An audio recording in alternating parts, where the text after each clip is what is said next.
है मसीह का प्यारा वचन, ये है वचन, प्यारा वचन, यीशु मसीह का प्यारा। परमेश्वर के धन्य नाम की महिमा हो। प्रभात मनन के सत्र 1781 में आप सभी का बहुत ही विनम्रता के साथ स्वागत करता हूँ। आइए आज के मनन के लिए हम पढ़ते हैं इब्रानी अध्याय 2 पद 10। क्योंकि जिसके लिए सब कुछ है और जिसके द्वारा सब कुछ है, उसे यही अच्छा लगा कि जब वो बहुत से पुत्रों को महिमा में पहुंचाए तो उनके उद्धार के कर्ता को दुख उठाने के द्वारा सिद्ध करे। हम बीते दिनों में ये देखे थे कि मनुष्य जाति के उद्धार के लिए उनका उद्धार करता यीशु मसीह को दुखों से पिता परमेश्वर ने सिद्ध कर दिया था। कल के मनन में हम ये भी देखे थे कि मनुष्य जीवन में होने वाले दुखों को हम 3 विभागों में विभाजित कर सकते हैं, जो है आत्मिक दुख, मानसिक दुख एवं शारीरिक दुख। यशायाह नबी की पुस्तक 53 अध्याय में, जिसमें हम प्रभु यीशु मसीह के द्वारा जिन दुखों को सहे हैं उसकी भविष्यवाणी को देखते हैं। उनके द्वारा सहे हुए दुखों को वहां बहुवचन रूप में जिक्र करते हुए आप देख सकते हैं। यशायाह 53:4 व्याकरण के नियमों के अनुसार दुख शब्द भाववाचक संख्या अथवा एब्स्ट्रैक्ट नाउन है। भाववाचक संख्या में गिने जाने वाले शब्दों को सार्वजनिक रूप में बहुवचन में उच्चारण नहीं किए जाते हैं, इसलिए कि वे गिन नहीं सकते।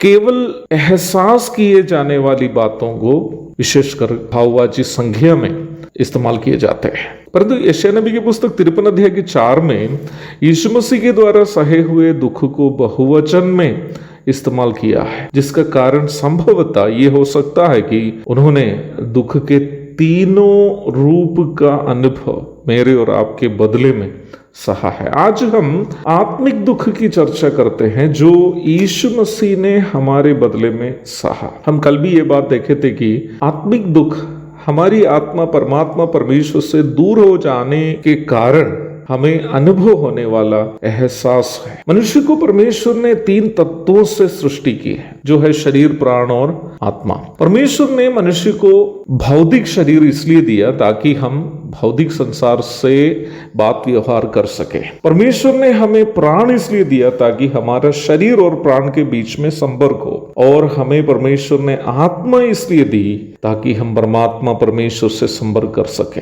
या संगति कर सके। मनुष्य पाप से प्रदूषित हो जाने के कारण मनुष्य की आत्मा का संपर्क परमात्मा से टूट गया। आत्मा की सृष्टि का परम उद्देश्य परमेश्वर से संपर्क करना होने के कारण ऐसा नहीं होने से, संपर्क नहीं होने से आत्मा निराश हो जाती है। मनुष्य की आत्मा की निराशा वर्तमान संसार के कोई भी सुख सुविधाओं की प्राप्ति से दूर नहीं की जा सकती है, सिवाय परमेश्वर से आत्मा का संपर्क दोबारा चालू किया जाने से। नरक जाने वाला पापी मनुष्य की आत्मा अनुभव करने वाला सबसे भयानक दुख भी परमेश्वर से सदा के लिए दूर हो जाने से उत्पन्न निराशा ही होगी। वहां मनुष्य की आत्मा की आवाज इस प्रकार हो सकती है, हे मेरे परमेश्वर, हे मेरे परमेश्वर, तूने मुझे क्यों छोड़ दिया?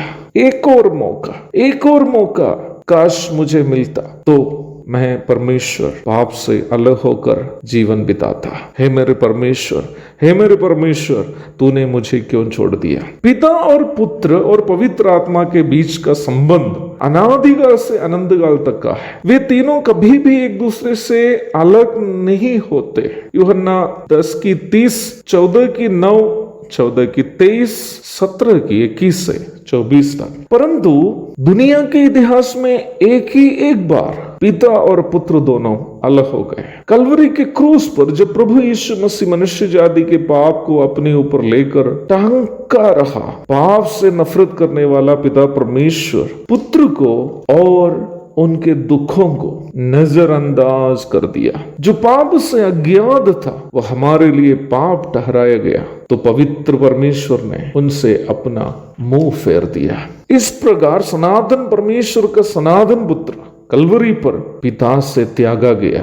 दहाड़ मारकर रोने की आवाज क्या आप कलवरी से सुन रहे हैं, पुत्र प्रभु यीशु मसीह की है वो आवाज, हे मेरे परमेश्वर, हे मेरे परमेश्वर, तूने मुझे क्यों छोड़ दिया। यह आवाज हमारे बदले यीशु मसीह ने जो आत्मिक दुख सहा था उसकी नतीजा थी। क्या अपनों से दूर हो जाने के दर्द से आप कराह रहे हैं? यीशु मसीह आपको सांत्वना दे सकता है। क्या अपने लोगों से त्यागा जाने से, जिसकी मदद की उसने आपसे नफरत कर रहा है, क्या उस दर्द से आप कराह रहे हैं? यीशु मसीह को अपना दर्द बताइए, वो आपको सांत्वना दे सकता है, क्योंकि उन्होंने हमारे बदले उस दर्द को कलवरी में सहा जो अपनों से दूर हो जाने से होता है। यीशु मसीह के पास आइए, अपना दुख को बताइए, वो आपके दिल को शांति से भर देगा, आनंद से भर देगा। एक और शुभ दिन की धन्य कामनाओं के साथ आज का मनन में यहाँ समाप्त करता हूँ। प्रभु आप सबको आशीष दे,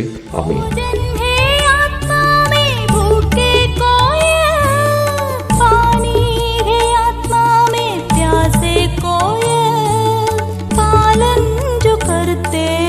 उसके लिए आशीष पाना